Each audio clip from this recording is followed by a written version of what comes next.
Hello student, good morning to all of you. ਬੇਟਾ ਆਪਾਂ ਅੱਜ ਤੁਹਾਡਾ ਟੌਪਿਕ ਹੈਗਾ ਪਲਾਸੀ ਦੀ ਲੜਾਈ। ਠੀਕ ਹੈ, ਤਾਂ ਅੱਜ ਆਪਾਂ ਪਲਾਸੀ ਦੀ ਲੜਾਈ ਬਾਰੇ ਪੜ੍ਹਾਂਗੇ। ਤਾਂ ਸਭ ਤੋਂ ਪਹਿਲਾਂ ਆਪਾਂ ਗੱਲ ਕਰਦੇ ਹਾਂ ਕਿ ਪਲਾਸੀ ਦੀ ਲੜਾਈ ਕਦੋਂ ਹੋਈ। ਪਲਾਸੀ ਦੀ ਲੜਾਈ 23 ਜੂਨ 1757 ਨੂੰ ਹੋਈ। ਠੀਕ ਹੈ, ਦੇਖੋ ਇਸ ਤੋਂ ਬਾਅਦ ਕਿਹੜੇ ਕਿਹੜੇ ਕਾਰਨ ਸੀ, ਕਿਉਂ ਹੋਈ, ਕਿਹੜੇ ਕਿਹੜੇ ਕਾਰਨ ਬਣੇ, ਕਿਉਂਕਿ ਹਰ ਇੱਕ ਜਿਹੜੀ ਲੜਾਈ ਹੁੰਦੀ ਆ ਉਹਦੇ ਬਹੁਤ ਸਾਰੇ ਕਾਰਨ ਹੁੰਦੇ ਆ। ਠੀਕ ਆ, ਉਹਨਾਂ ਕਾਰਨਾਂ ਕਰਕੇ ਹੀ ਲੜਾਈ ਹੁੰਦੀ ਹੈ। ਓਕੇ, ਤਾਂ ਆਪਾਂ ਫਸਟਲੀ ਵੇਖਦੇ ਹਾਂ ਜਿਹੜੇ ਅੰਗਰੇਜ਼ ਲੋਕ ਸੀਗੇ ਉਹ ਭਾਰਤ ਵਿੱਚ ਵਪਾਰ ਕਰਨ ਆਏ 1600 ਈਸਵੀ ਵਿੱਚ। ਠੀਕ ਹੈ, ਅੰਗਰੇਜ਼ ਭਾਰਤ ਵਿੱਚ 1600 ਈਸਵੀ ਵਿੱਚ ਵਪਾਰ ਕਰਨ ਲਈ ਆਏ। ਦੇਖੋ ਉਹਨਾਂ ਨੇ ਜਦੋਂ ਅੰਗਰੇਜ਼ ਲੋਕ ਭਾਰਤ ਵਿੱਚ ਆਏ ਤਾਂ ਜਿਹੜੀ ਮਹਾਰਾਣੀ ਐਲਿਜ਼ਾਬੈਥ ਸੀਗੀ ਤਾਂ ਉਹਨੇ ਕੀ ਆ ਈਸਟ ਇੰਡੀਆ ਕੰਪਨੀ ਨੂੰ ਸਥਾਪਿਤ ਕਰਨ ਦੇ ਆਦੇਸ਼ ਦਿੱਤੇ ਸੀ। ਠੀਕ ਹੈ, ਅਤੇ ਉਹ ਇੱਕ ਵਪਾਰ ਦੇ ਤੌਰ 'ਤੇ ਆਏ ਸੀ ਭਾਰਤ ਵਿੱਚ। ਜਦੋਂ ਵਪਾਰ ਕਰਨਾ ਸਟਾਰਟ ਕੀਤਾ ਉਹਨਾਂ ਨੇ ਤਾਂ ਉਹਨਾਂ ਨੇ ਭਾਰਤ ਦੇ ਲੋਕਾਂ ਨੂੰ ਲੁੱਟਣਾ ਸਟਾਰਟ ਕਰਤਾ ਇੱਕ ਹਿਸਾਬ ਦਾ, ਕਿਉਂਕਿ ਉਹ ਜਿਹੜਾ ਰॉ ਮਟੀਰੀਅਲ ਲੈਂਦੇ ਸੀ ਭਾਰਤ ਦੇ ਲੋਕਾਂ ਤੋਂ, ਕੱਚਾ ਮਾਲ ਲੈਂਦੇ ਸੀ, ਅਤੇ ਉਹੀ ਕੱਚੇ ਮਾਲ ਨੂੰ ਫੈਕਟਰੀਆਂ ਵਿੱਚ ਕੀ ਆ ਉਹਨਾਂ ਤੋਂ ਸਮਾਨ ਬਣਾ ਕੇ ਅਤੇ ਲੋਕਾਂ ਨੂੰ ਕੀ ਆ ਵੱਡੇ ਮੁੱਲ 'ਤੇ ਵੇਚਦੇ ਸੀ। ਓਕੇ, ਅਤੇ ਜਿਹੜੀ ਮਨੀ ਹੁੰਦੀ ਸੀਗੀ, ਜਿਹੜਾ ਉਹ ਪੈਸਾ ਕਮਾਉਂਦੇ ਸੀਗੇ, ਉਹ ਆਪਣੇ ਦੇਸ਼ ਭੇਜ ਦਿੰਦੇ ਸੀ।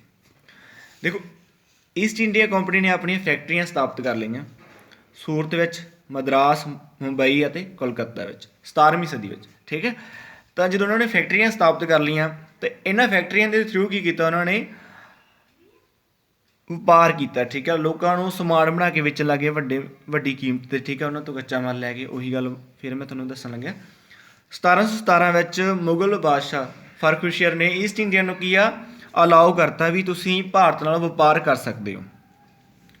ਠੀਕ ਆ, ਤਾਂ ਕੀ ਉਹਦੇ ਲਈ ਕੀ ਕਰਨਾ ਪਊ, ਤੁਹਾਨੂੰ ਜਿਹੜਾ ਟੈਕਸ ਪੇ ਕਰਨਾ ਪੈਣਾ। ਠੀਕ ਆ, ਕੰਪਨੀ ਨੂੰ ਕਹਿਤਾ ਵੀ 3000 ਰੁਪਏ ਸਾਲਾਨਾ ਤੁਹਾਨੂੰ ਕਰ ਦੇਣਾ ਪਊਗਾ, ਟੈਕਸ ਦੇਣਾ ਪਊਗਾ। ਠੀਕ ਆ, ਤੁਸੀਂ ਇਸ ਦੇ ਬਦਲੇ ਕਿਹੜੀਆਂ ਮਤਲਬ ਕਿ ਬਸਤੀਆਂ ਵਿੱਚ ਉਦੋਂ ਤੁਸੀਂ ਕਿਹੜੇ ਕਿਹੜੇ ਇਲਾਕੇ ਵਿੱਚ ਵਪਾਰ ਕਰ ਸਕਦੇ ਹੋ। ਬੰਗਾਲ ਵਿੱਚ ਕਰ ਸਕਦੇ ਹੋ, ਬਿਹਾਰ ਵਿੱਚ ਕਰ ਸਕਦੇ ਹੋ, ਉੜੀਸਾ ਵਿੱਚ ਕਰ ਸਕਦੇ ਹੋ। ਠੀਕ ਹੈ, ਤਾਂ ਉਹਨਾਂ ਨੇ ਆਪਣਾ ਵਪਾਰ ਕਰਨਾ ਸ਼ੁਰੂ ਕਰ ਦਿੱਤਾ।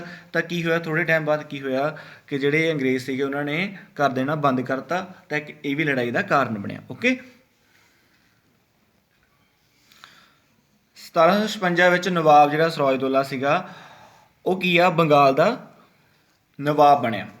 ਤਾਂ ਜਦੋਂ ਬੰਗਾਲ ਦਾ ਨਵਾਬ ਬਣਿਆ ਤਾਂ ਉਹਨੇ ਨਵਾਬ ਨੇ ਅੰਗਰੇਜ਼ਾਂ ਨੂੰ ਕਿਹਾ ਵੀ ਤੁਸੀਂ ਬੰਗਾਲ ਦੇ ਜਿਹੜੇ ਭਾਰਤ ਦੇ ਰਾਜਨੀਤਿਕ ਕੰਮ ਆ ਉਹਨਾਂ ਵਿੱਚ ਹਿੱਸਾ ਨਾ ਲਓ। ਠੀਕ ਹੈ, ਤਾਂ ਪਰ ਕੀ ਹੋਇਆ ਕਿ ਜਿਹੜੇ ਅੰਗਰੇਜ਼ ਕੀ ਆ ਉਹਨਾਂ ਨੇ ਕੀ ਉਹਦੀ ਗੱਲ ਨੂੰ ਨਹੀਂ ਮੰਨਿਆ ਅਤੇ ਉਹਨਾਂ ਨੇ ਲਗਾਤਾਰ ਆਪਣੀ ਇਹ ਚੀਜ਼ ਨੂੰ ਜਾਰੀ ਰੱਖਿਆ। ਠੀਕ ਆ, ਅਤੇ ਵੇਖੋ ਅੰਗਰੇਜ਼ਾਂ ਦੁਆਰਾ ਕਿਲ੍ਹੇਬੰਦੀ ਕੀਤੀ ਗਈ ਕਲਕੱਤਾ ਦੀ। ਠੀਕ ਆ, ਅਤੇ ਜਿਹੜੀ ਕਿ ਇਹ ਗੱਲ ਜਿਹੜੀ ਨਵਾਬ ਸਿਰਾਜਦੌਲਾ ਕੀ ਆ ਸਹਾਰ ਨਾ ਸਕਿਆ, ਤਾਂ ਉਹਨੇ ਕੀ ਕੀਤਾ, ਉਹਨੂੰ ਇਹ ਗੱਲ ਮਹਿਸੂਸ ਹੋਣ ਲੱਗੀ ਕਿ ਜੇ ਅੰਗਰੇਜ਼ ਇੱਦਾਂ ਹੀ ਕਰਦੇ ਰਹੇ ਤਾਂ ਉਸ ਦੇ ਰਾਜ ਨੂੰ ਖਤਰਾ ਹੋ ਜਾਊਗਾ। ਠੀਕ ਹੈ, ਤਾਂ ਉਹਨੇ ਅੰਗਰੇਜ਼ਾਂ ਨੂੰ ਕਿਲ੍ਹਾਬੰਦੀ ਕਰਨ ਤੋਂ ਰੋਕਿਆ, ਤਾਂ ਅੰਗਰੇਜ਼ ਇਹ ਗੱਲਾਂ ਨੂੰ ਨਹੀਂ ਮੰਨੇ। ਤਾਂ ਫਿਰ ਕੀ ਹੋਇਆ, ਇੱਕ ਲੜਾਈ ਦੇ ਕਾਰਨ ਬਣੀ ਇਹ ਵੀ ਵੱਡੀ ਗੱਲ। ਦੇਖੋ ਇੱਕ ਹੋਰ ਘਟਨਾ ਹੈਗੀ ਆ ਆਪਣੇ ਇਤਿਹਾਸ ਵਿੱਚ, ਬਲੈਕ ਹੋਲ ਦੀ ਘਟਨਾ ਦੇ ਨਾਮ ਨਾਲ ਜਾਣਿਆ ਜਾਂਦਾ। ਕਿਹਾ ਜਾਂਦਾ ਹੈ ਕਿ 146 ਜਿਹੜੇ ਵਪਾਰੀ ਸੀਗੇ, ਅੰਗਰੇਜ਼ ਵਪਾਰੀ ਸੀਗੀ, ਤਾਂ ਰਾਜਾ ਸਿਰਾਜਦੌਲਾ ਨੇ ਉਹਨਾਂ ਨੂੰ ਇੱਕ ਕਮਰੇ ਵਿੱਚ ਬੰਦ ਕਰਤਾ ਸੀ, ਤਾਂ ਜਿਹਦੇ ਵਿੱਚ ਬਹੁਤ ਸਾਰਿਆਂ ਦੀ ਮੌਤ ਹੋ ਗਈ ਸੀ। ਠੀਕ ਹੈ, ਅਤੇ ਇਸ ਮੌਤ ਦਾ ਬਦਲਾ, ਇਹਨਾਂ ਦੀ ਮੌਤ ਦਾ ਬਦਲਾ ਲੈਣ ਲਈ ਅੰਗਰੇਜ਼ਾਂ ਨੇ ਰੋਬਰਟ ਕਲੀਫ ਨੂੰ ਭਾਰਤ ਵਿੱਚ ਭੇਜਿਆ ਸੀ। ਠੀਕ ਹੈ, ਤਾਂ ਇੱਕ ਕਾਰਨ ਇਹ ਵੀ ਮੰਨਿਆ ਜਾਂਦਾ ਲੜਾਈ ਦਾ। ਠੀਕ ਹੈ ਬੇਟਾ, ਹੁਣ ਆਪਾਂ ਗੱਲ ਕਰਦੇ ਹਾਂ ਕਿਸ ਕਿਸ ਵਿਚਕਾਰ ਲੜਾਈ ਹੋਈ। ਠੀਕ ਆ, ਤਾਂ ਹੁਣ ਦੇਖੋ ਦੋ ਧਿਰਾਂ ਵਿਚਕਾਰ ਜ਼ਰੂਰ ਲੜਾਈ ਹੁੰਦੀ। ਠੀਕ ਆ, ਵੀ ਹੁਣ ਦੋ ਧਿਰਾਂ ਕਿਹੜੀਆਂ ਸੀ ਇੱਥੇ, ਪਲਾਸੀ ਨਾਮੀ ਸਥਾਨ 'ਤੇ ਲੜਾਈ ਹੋਈ ਜਿਹੜੀ ਇਹ, ਤਾਂ ਇਹ ਲੜਾਈ 23 ਜੂਨ 1757 ਨੂੰ ਹੋਈ ਸਿਰਾਜਦੌਲਾ ਦੇ ਵਿਚਕਾਰ ਅਤੇ ਰੋਬਰਟ ਕਲੀਫ ਦੀਆਂ ਸੈਨਾ ਦੇ ਵਿਚਕਾਰ। ਠੀਕ ਆ, ਇੱਕ ਪਾਸੇ ਸੀਗਾ ਸਿਰਾਜਦੌਲਾ ਅਤੇ ਇੱਕ ਪਾਸੇ ਸੀਗਾ ਰੋਬਰਟ ਕਲੀਫ, ਉਹਦੀਆਂ ਸੈਨਾਵਾਂ ਸੀ। ਠੀਕ ਹੈ, ਉਹਨਾਂ ਦੋਨਾਂ ਦੇ ਵਿਚਕਾਰ ਇਹ ਲੜਾਈ ਹੋਈ। ਇਸ ਤੋਂ ਬਾਅਦ ਆਪਾਂ ਗੱਲ ਕਰਦੇ ਕੌਣ ਕੌਣ ਸ਼ਾਮਿਲ ਸੀਗਾ ਇਸ ਲੜਾਈ ਵਿੱਚ। ਸ਼ਾਮਿਲ ਸੀਗਾ ਇਸ ਲੜਾਈ ਵਿੱਚ ਸਿਰਾਜਦੌਲਾ ਤਾਂ ਸੀ, ਰੋਬਰਟ ਕਲੀਫ, ਮੀਰ ਜਾਫਰ ਅਤੇ ਦੁਰਲੱਭ ਰਾਏ। ਠੀਕ ਹੈ, ਰਾਏ ਦੁਰਲੱਭ, ਅਤੇ ਫਰਾਂਸ ਦੀ ਜਿਹੜੀ ਸੈਨਾ ਸੀਗੀ ਜੋ ਬਹੁਤ ਛੋਟੀ ਟੁਕੜੀ ਰਹਿ ਗਈ ਸੀਗੀ, ਤਾਂ ਉਹ ਵੀ ਸ਼ਾਮਿਲ ਸੀਗੀ। ਉਹ ਕਿਹਦੇ ਪੱਖ ਵਿੱਚ ਸੀਗੀ, ਉਹ ਸੀਗੀ ਨਵਾਬ ਦੇ ਪੱਖ ਵਿੱਚ ਸੀਗੀ। ਨਵਾਬ ਨੂੰ ਉਹਨਾਂ ਨੇ ਕੀ ਆ ਸਪੋਰਟ ਕੀਤਾ। ਓਕੇ, ਤਾਂ ਹੁਣ ਵੇਖੋ ਬੇਟਾ, ਇਹ ਜਿਹੜੇ ਇਹਨਾਂ ਨੇ ਕੀ ਆ ਇਸ ਲੜਾਈ ਵਿੱਚ ਹਿੱਸਾ ਲਿਆ, ਪਰ ਕੀ ਹੋਇਆ ਕਿ ਮੀਰ ਜਾਫਰ ਅਤੇ ਰਾਏ ਦੁਰਲੱਭ ਨੇ ਕੀ ਆ ਲੜਾਈ ਵਿੱਚ ਹਿੱਸਾ ਨਹੀਂ ਲਿਆ। ਕਿਉਂ ਨਹੀਂ ਲਿਆ, ਕਿਉਂਕਿ ਜਿਹੜਾ ਮੀਰ ਜਾਫਰ ਸੀਗਾ ਉਹਨੂੰ ਰੋਬਰਟ ਕਲੀਫ ਨੇ ਖਰੀਦ ਲਿਆ ਸੀ, ਉਹਨੂੰ ਰਿਸ਼ਵਤ ਦਿੱਤੀ ਸੀ ਰੋਬਰਟ ਕਲੀਫ ਨੇ ਵੀ ਜੇਕਰ ਅਸੀਂ ਪਲਾਸੀ ਦੀ ਲੜਾਈ ਜਿੱਤਦੇ ਹਾਂ ਤਾਂ ਤੈਨੂੰ ਅਸੀਂ ਬੰਗਾਲ ਦਾ ਨਵਾਬ ਬਣਾਵਾਂਗੇ। ਓਕੇ, ਤਾਂ ਇਸ ਲਈ ਕੀ ਹੋਇਆ ਕਿ ਉਹਨੇ ਸਿਰਾਜਦੌਲਾ ਨਾਲ ਕੀ ਆ ਧੋਖਾ ਕੀਤਾ। ਠੀਕ ਆ, ਕਿਉਂਕਿ ਜਿਹੜਾ ਮੀਰ ਜਾਫਰ ਸੀਗਾ ਉਹ ਸਿਰਾਜਦੌਲਾ ਦਾ ਸੈਨਾਪਤੀ ਸੀਗਾ, ਮੁੱਖ ਸੈਨਾਪਤੀ ਸੀਗਾ, ਅਤੇ ਜਿਹੜਾ ਕਿ ਬਹੁਤ ਵੱਡੀ ਸੈਨਾ ਦੀ ਲੀਡ ਕਰਦਾ ਸੀ, ਟੁਕੜੀ ਦੀ ਲੀਡ ਕਰਦਾ ਸੀਗਾ। ਦੇਖੋ ਮੀਰ ਜਾਫਰ ਕੋਲ ਤਾਂ ਬਹੁਤ ਜ਼ਿਆਦਾ ਆਰਮੀ ਸੀਗੀ, ਠੀਕ ਆ, ਕਿਉਂਕਿ ਉਹਦੇ ਅੰਡਰ ਆਉਂਦੀ ਸੀਗੀ, ਅਤੇ ਸਿਰਾਜਦੌਲਾ ਦਾ ਉਹ ਕੀ ਸੀਗਾ, ਸੈਨਾਪਤੀ ਸੀਗਾ। ਤਾਂ ਹੁਣ ਗੱਲ ਕਰਦੇ ਆਪਾਂ ਜਦੋਂ ਇਹ ਲੜਾਈ ਹੋਈ ਤਾਂ ਇਹਦੇ ਵਿੱਚ ਵੇਖਦੇ ਹਾਂ ਕਿ ਜਿਹੜੇ ਰੋਬਰਟ ਕਲੀਫ ਦੀ ਸੈਨਾ ਬਹੁਤ ਛੋਟੀ ਸੀਗੀ ਅਤੇ ਜਿਹੜਾ ਸਿਰਾਜਦੌਲਾ ਸੀਗਾ ਉਹਦੇ ਕੋਲ ਬਹੁਤ ਵੱਡੀ ਸੈਨਾ ਸੀ, ਪਰ ਫਿਰ ਵੀ ਹਾਰ ਗਏ।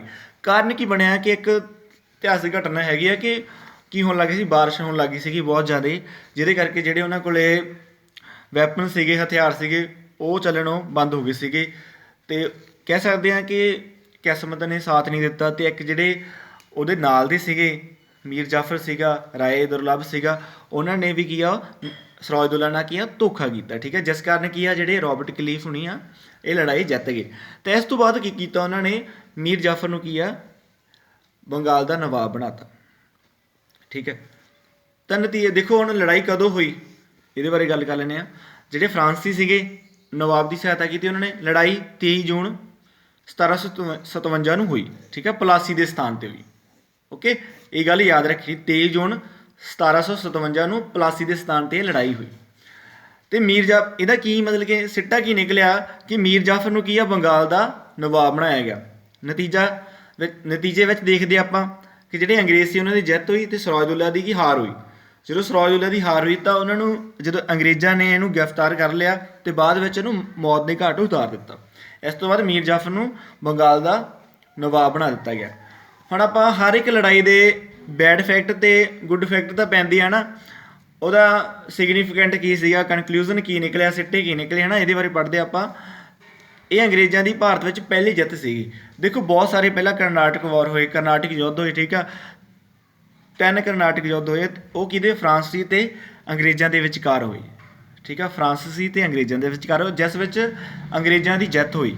ਠੀਕ ਆ, ਅਤੇ ਪਰ ਕੀ ਹੋਇਆ, ਅਸਲ ਜਿੱਤ ਕੀ ਹੋਈ, ਜਦੋਂ ਉਹਨਾਂ ਦੇ ਸਾਮਰਾਜ ਦੀਆਂ ਜਿਹੜੀਆਂ ਜੜ੍ਹਾਂ ਮਜ਼ਬੂਤ ਹੋਈਆਂ ਉਹ ਪਲਾਸੀ ਦੀ ਲੜਾਈ ਤੋਂ ਬਾਅਦ ਹੀ ਮਜ਼ਬੂਤ ਹੋਈਆਂ। ਠੀਕ ਆ, ਹੁਣ ਅੰਗਰੇਜ਼ ਆਪਣੀ ਮਰਜ਼ੀ ਦੇ ਅਨੁਸਾਰ ਕੀ ਆ ਰੂਲ ਅਲਾਓ ਕਰਦੇ ਇੰਡੀਅਨ ਪੀਪਲ 'ਤੇ, ਇੰਡੀਅਨ ਲੋਕਾਂ 'ਤੇ। ਠੀਕ ਆ, ਉਹਨਾਂ ਨੂੰ ਆਪਦੇ ਅਕੋਰਡਿੰਗ ਚਲਾਉਂਦੇ। ਜਿੱਥੇ ਹੁਣ ਵੇਖੋ ਜਿਹੜੀਆਂ ਉਹਨਾਂ ਨੇ 4 ਬਸਤੀਆਂ ਸਥਾਪਿਤ ਕੀਤੀਆਂ ਸੀਗੀਆਂ, ਸੂਰਤ ਵਿੱਚ, ਮੁੰਬਈ ਵਿੱਚ, ਕੋਲਕਾਤਾ ਵਿੱਚ, ਹੈ ਨਾ, ਅਤੇ ਮਦਰਾਸ ਵਿੱਚ। ਇੱਥੇ ਕੀ ਆ, ਇੱਥੋਂ ਦੇ ਲੋਕ ਕੀ ਉਹਨਾਂ ਦੇ ਅੰਡਰ ਹੀ ਆਉਣ ਲੱਗ ਗਏ, ਕਿਉਂਕਿ ਇੱਥੇ ਉਹਨਾਂ ਦਾ ਚੰਗੀ ਤਰ੍ਹਾਂ ਪਹਿਲਾਂ ਤਾਂ ਵਪਾਰ ਤਾਂ ਕਰਦੇ ਸੀ, ਇੱਥੇ ਰਾਜ ਉਹਨਾਂ ਦਾ ਚੰਗੀ ਤਰ੍ਹਾਂ ਸਟੈਬਲਿਸ਼ ਹੋ ਗਿਆ ਸੀ। ਠੀਕ ਆ, ਸਥਾਪਿਤ ਹੋ ਗਿਆ ਸੀ, ਅਤੇ ਇਸ ਦੇ ਅਕੋਰਡਿੰਗ ਕੀ ਆ ਉਹ ਲੋਕ ਉਹਨਾਂ ਦੇ ਅੰਡਰ ਚੱਲਣ ਲੱਗ ਗਏ ਸੀ। ਠੀਕ ਹੈ,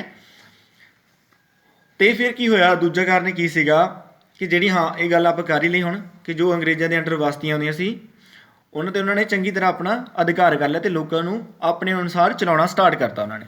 ਠੀਕ ਹੈ, ਅਤੇ ਇਸ ਤੋਂ ਬਾਅਦ ਆਪਾਂ ਗੱਲ ਕਰਦੇ ਹਾਂ ਅੰਗਰੇਜ਼ ਸੀਗੇ ਜਿਹੜੇ, ਉਹ ਭਾਰਤ ਦੇ ਵਿੱਚ ਰਾਜਨੀਤਿਕ ਤੌਰ 'ਤੇ ਵੀ ਹਿੱਸਾ ਲੈਣਾ ਸਟਾਰਟ ਕਰਤਾ ਉਹਨਾਂ ਨੇ।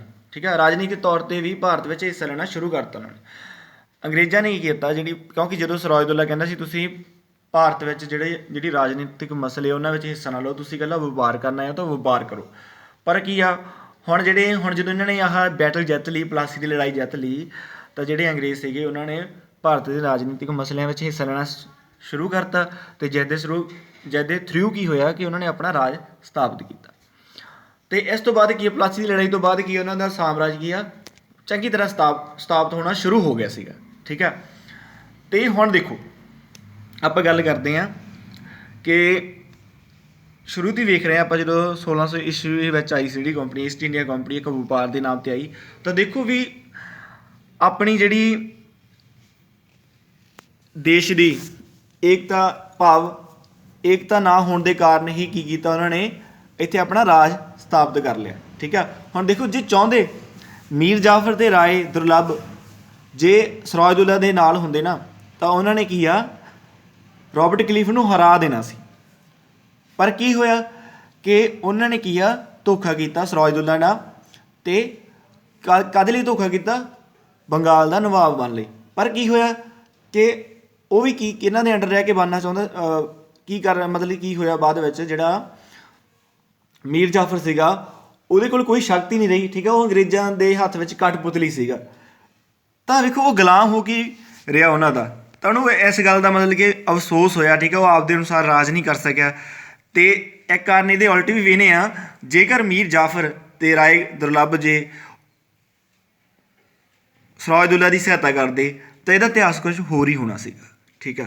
ਤਾਂ ਅੰਗਰੇਜ਼ਾਂ ਦਾ ਇਸ ਲੜਾਈ ਦੇ ਵਿੱਚ ਅੰਤ ਹੋ ਜਾਣਾ ਸੀ ਅਤੇ ਉਹਨਾਂ ਨੇ ਕੀ ਆ ਵਾਪਸ ਚਲੇ ਜਾਣਾ ਸੀਗਾ ਆਪਣੇ ਦੇਸ਼।